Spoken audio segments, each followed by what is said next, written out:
Shalom shalom అనగా మీకు సమాధానము కలుగునుగాక. ఈరోజు దేవుని వాక్యము యెషయా గ్రంథము 53వ అధ్యాయము 5వ వచనం. మన అతిక్రమములను బట్టి అతడు గాయపరచబడెను, మన దోషములను బట్టి నలుగగొట్టబడెను.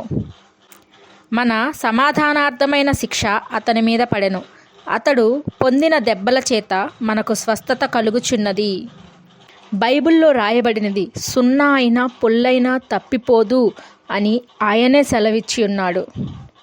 అతడు పొందిన దెబ్బల చేత మనకు స్వస్థత కలుగుచున్నది అని బైబిల్ వాక్యం అంటే దేవుని నోటి మాట. ఆ మాట తప్పిపోయే అవకాశమే లేదు. మరి ఎందుకని చాలామంది స్వస్థత పొందుకోలేకపోతున్నారు?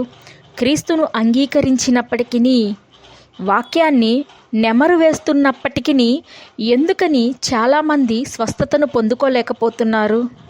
కారణం, వాక్యము వాళ్ళకి జ్ఞానముగా ఉన్నది తప్ప జీవముగా లేదు. ఆలోచించండి. మనము ఏదో కార్యము చేస్తే రక్షణ రాలేదు, 10 మందికి మేలు చేస్తే స్వస్థత రాలేదు.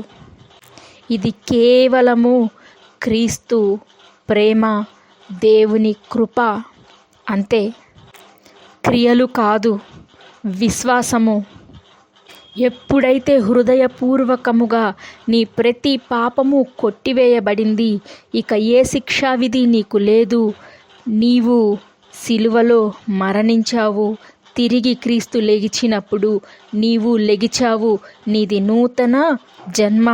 నీవు ఇప్పుడు ఈ లోకంలో ఉన్న రక్త సంబంధము కాదు, క్రీస్తు వంశావళి, క్రీస్తు రక్త సంబంధము.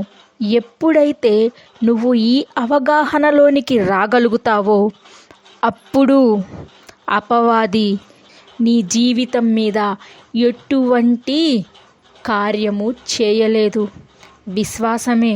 అందుకే ఆయన అన్నాడు, ఒకడు నూతనముగా జన్మిస్తేనే తప్ప నావాడు కాదు అని.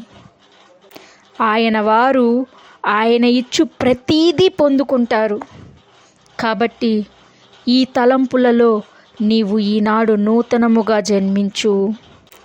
ఆయన తిన్న దెబ్బల ద్వారా నాకు స్వస్థత వచ్చింది అంతే, ఇంకొక మాట లేదు. విశ్వసించు, నమ్ము. ఈరోజు కాదు, రేపు కాదు, ఖచ్చితముగా ఒకరోజు నువ్వు నిద్ర లెగిచేసరికి ఆ అనారోగ్యం మటుమాయమవుతుంది. నమ్ము. నీవు ఈ లోక సంబంధివి కాదు, పరలోక సంబంధివి. నీలో ప్రవహిస్తున్న రక్తము మనుష్య రక్తము కాదు, క్రీస్తు రక్తము.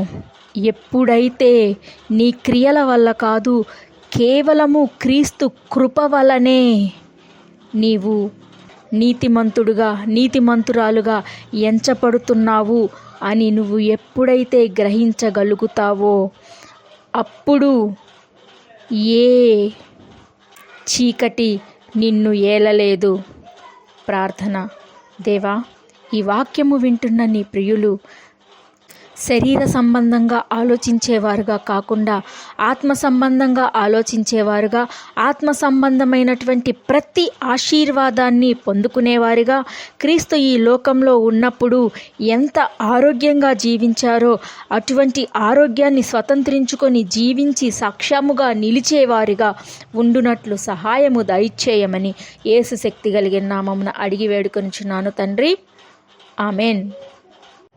మీ ప్రార్థన అవసరతల కొరకు కింద కామెంట్ సెక్షన్లో మెన్షన్ చేయండి. మీ కొరకు ప్రత్యేకముగా ప్రార్థించటం జరుగుతుంది.